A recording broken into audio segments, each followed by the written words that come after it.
Hi guys, welcome to another midweek video. I thought I'd talk about sleep mats for this one. Sleep mats are pretty important at this time of the year, or through the autumn, winter, spring months, to provide you with that extra bit of insulation, especially if you're camping on the ground, or even you can use some of them in hammocks, although I'll go into that a little bit, some of the pluses and minuses of using sleep mats in hammocks. So you can get hammocks, you can get sleep mats really cheap, but then you can pay quite a bit of money for them as well. So I'll start off with the bottom range that you can pay for them, and then I'll sort of like work your way up, because I've got three, just recently acquired a new one. But I'll go into the first one. This is what most people will be probably familiar with as the foam padding ones. This is about 2 centimetre thick. It squashes down. I mean, if I really press with my fingers, there's about just under a centimetre if I really squash that down. These are actually pretty good, and in terms of cost, a couple of these would be the equivalent, probably, in thermal rating, as good as any lightweight, expensive sleeping mat. Trouble is, they're pretty bulky. This is actually cut down as well. I cut this down to go from about head height to about my knee. If you wanted to use this in a hammock, you can. The only downside to it in a hammock, I would say, is, and in general, with it being foam, you'd think it would be breathable, partly breathable, but it's not. I've woken up a few times in the morning and found the underside of myself quite damp with sweat as it's condensed. It's built up. Found that particularly early this year. It was August. I was in Devon. It wasn't the warmest times for that week when we were down there, but yeah, there was a few nights, mornings I woke up and found myself a bit sweaty with that. But they are, having said that, in terms of thermal rating, they are pretty good. You can see where I've cut this one down. I cut it down there and stuff. I use a part of it as a seat pad I carry in the back of my rucksack. So that's good to, if you're wanting to sit on a rock or a log or anything, it's cold. So that's pretty handy. These range from about £3 to a tenner, becoming various different forms. So you can get the basic ones like these, and you can get some that have got like a foil cover on them to reflect heat. And you can get ones that are thinner than this. This is a fairly thickish one. This is a pretty decent one. I think I probably paid about £10 for this. So that's that one. Like I say, for the money, they're actually pretty good. Now, I'm going on to air pads. This is one from Decathlon. It's fairly bulky and a bit heavy. These are called self-inflating mats. You get a little valve there at the side that you open up and it's supposed to inflate. It does to a very small extent. You have to blow into them. It's not recommended that you blow into them, because then you are putting moisture in there from your lungs, and then that can condense in there, and the thermal rating of it drops a little bit. This isn't bad. I think it's got somewhere it might have a little air leak in it, because I can blow it up and then by the time the morning comes, you know, it is pretty much gone flat down. This is around about the £20 mark. This is the top end of what the Decathlon do. It's okay. I've tried this in a hammock and it is useless. It just wants to go off in you know, you want to try and lay slightly at one side in a hammock, and it will, I can guarantee it'll want to go up that side and then go up that way. These are useless in hammocks, especially if you're blowing them up. It might be okay if you don't blow them up as much, because it will give it less rigidity as such. On its own, it would be okay for summer. I have used in winter, and if you've seen the one where I spent the night in that cave and it was around about -4 in there, I put this one down and then had that on top, and I was toasty and warm. So the two together work really well, but you know, that's quite a lot of bulk, you can see. So it's okay. I actually picked this up from a charity shop. I think I paid about £5 for it, but I did look them up online and there are around about, I say they're about 20 quid. I think they're like 19.99 or something like that. So that's your second option, and then like I say you can combine the two together, and that works pretty well. The last camp out that I did, I had both of these, and usually what I'll do is I'll roll them up together, and it actually saves a bit of space in a sense. This will bulk out to about that, but then you can sling that to the bottom of your rucksack, and yeah, it's actually not too bad doing it that way.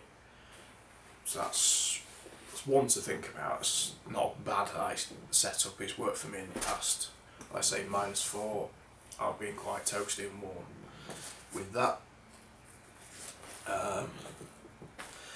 So then the next one, which is one that I've recently purchased, therm-a-rest. Supposed to be one of the best. I haven't tried it yet. I have taken it out of the bag, which I'll do. So just so you can see what it's like. This supposedly will be okay down to maybe -4, -5. I think it will probably go be okay a bit lower. Not much, but a bit, you know, maybe about -7. So you get, with this one, there's two ways you can get it with this. When I went to Black's the other week, got this in the Black Friday sale. They got two. One came without this, and this one obviously came with this. They were exactly the same price. Thought I'll get the one that's got the stuff on.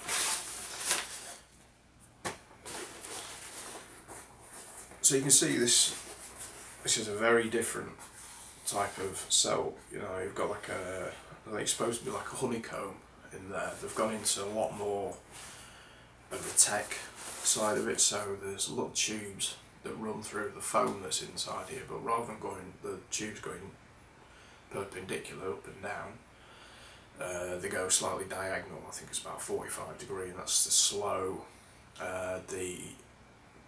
your warmth going down through it, or any cold being able to get up.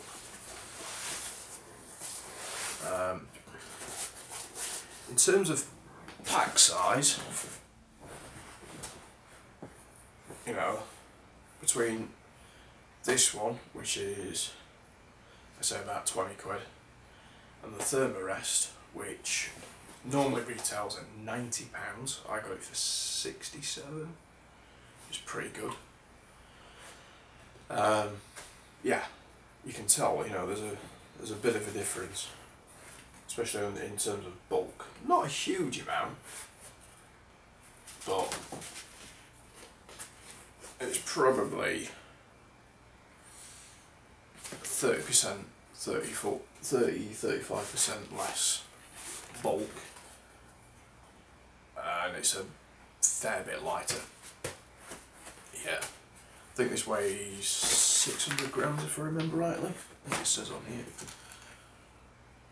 540 grams. So it weighs just over a pound. Or half a bag of sugar. But like I say, I've yet to. I've had it out. I've undid the valve, and the same thing. It doesn't really inflate. None of these self-inflating mats, as far as I'm aware, from other people, actually really self-inflate. So again, you have to blow into them. I'm looking forward to being able to actually test this one, and I'll let you know how I get on with it. I've seen a few people use them when, you know, other YouTubers use them, and you know, they've all rated them fairly well. So I'm trying at the moment to upgrade a lot of my kit and maybe take about the same amount of kit that I take. So I don't, or you know, I never take a huge amount of kit, but I'm trying to get the size and the weight down. So like basically to allow me to, when I do some walking trips and stuff, yeah, it's less weight, better for my back and my knees, particularly my knees, my hips. It's less impact when I'm walking. So yeah, it's easier. Basically, it's making life easier. That's what it's about. And making life easier obviously costs a bit more. So that's them. Like I say, that one, you know, that's fairly expensive. They do a few different ones. The cheapest one I think they call it a Trekking Light. I think it's about 60 quid. It doesn't look too bad.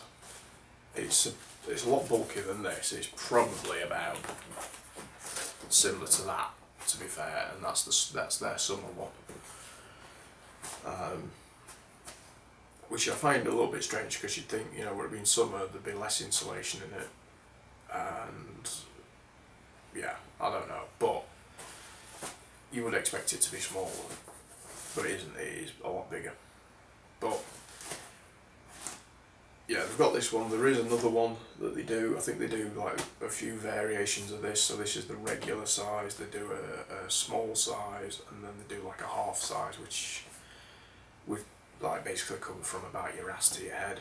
I think that'd be better for like maybe babies or, you know, toddlers, or if you're in a warmer climes and you just really needed to keep your torso part of yourself warm.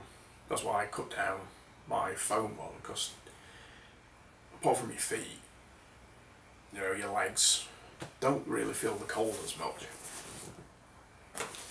So that's why I cut that one down. But yeah, so I'm looking forward to trying that out. I'm not going to be able to lose that in the pack, am I? With that being bright, or lose it in the snow or anything like that. So yeah, that's going to be interesting to see what that's like. So I thought I'd give a little update on the status of my Land Rover.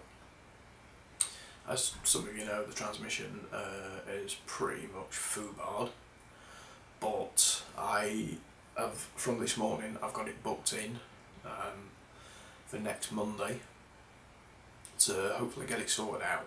Well, it will get sorted out. It's just a matter of how much it will cost. he did give me a worst case scenario price, which is from when I phoned up. I called them up, it was about this time last week, and said what the problem was. Hopefully, they said, you know, it won't be completely knackered, although a lot of the signs suggest that it is pretty much completely knackered. So yeah, they gave me a worst case scenario price, which I've managed to, with a bit of help, managed to come up with the money to get a new transmission and converter. It'll all be, I can't remember if you get, it's either a year's warranty or 20,000 miles, something like that, whichever comes first, as a part of a guarantee. I think it's not so much a reconditioned one, but a remanufactured one. Not entirely sure. But I'll find out more on Monday morning, which that's what I'll be doing for my birthday. I turned 35 on Monday, and yeah, so that's the plan for Monday. I think they said it'll take about a week, because they've got to strip it all down, inspect it to find out if it's salvageable and if they can repair it to a good enough standard that it'll last for maybe another 100,000 miles plus. I mean, the truck is coming up to 180,000 miles, which it's a fair amount, but it's not, you know, it's not a ridiculous amount for a 16-year-old Land Rover. I mean, I've done about 5,000 miles in it, and I've only had it 5 months. But yeah, that's the status with it. So yeah. Anyway, just a couple of little shout outs. Thanks to Paul, and a big thank you to Brian for your support. I have a Patreon page, and you know, I've got a couple of guys that are brilliant, and they help support the channel and help support me in making the videos. And yeah, I mean, you can do it from, like, if you wanted to, you know, if you've been enjoying the channel, you can donate. It's like a monthly thing. You can donate from as little as $1 a month. So if you're in the UK, that's what, about 70 something pence. And all the money basically goes into helping me make these videos, get out on further trips. So all being well with the Land Rover, I should have that back by the second week in December. It's coming up to Christmas. I'm hoping I can get away for maybe 1 or 2 nights somewhere. We'll see. But then the new year, I'm looking at doing some winter camping in Scotland. That'd be pretty good. I'll probably be in my tent for that one, I think. Been researching a couple of areas where to go. I'm thinking maybe going up to, what do they call it now? Name's complete, Glencoe. Yeah, Glencoe. So that's one area I'm thinking of going up to, around there, or around Fort William, Loch Ness, that sort of area, sometime during the winter. And then next year I've started looking at prices for either going to Norway or to Canada. We'll see. I've got to try and arrange a good section of time off from work. I only get, like, I think it works out at 5 weeks, which isn't too bad. But I don't want to use all that up in one go. So I might be taking some unpaid leave from work so I can do that trip. So yeah, I haven't made my mind up whether I'm going to go to Norway or Canada yet. I'm looking at the pricing of both. Thought Canada might be a bit more expensive than what it's looking like, so we'll see. But that's that's for next year in the future. Been on about doing one of these big trips for a while, so yeah, that's definitely on the cards anyway. So, hope you've enjoyed this video, hope you've learnt something about, you know, sleep pads, or got some ideas if you're looking at buying some within your budget. So yeah, drop any comments in the comment box below if you want to say anything, or ask me any questions. Click like if you enjoyed the video, and if this is the first time you're watching, please press subscribe. I think we're going to hit the 3,400 subscriber mark at least by the end of the year.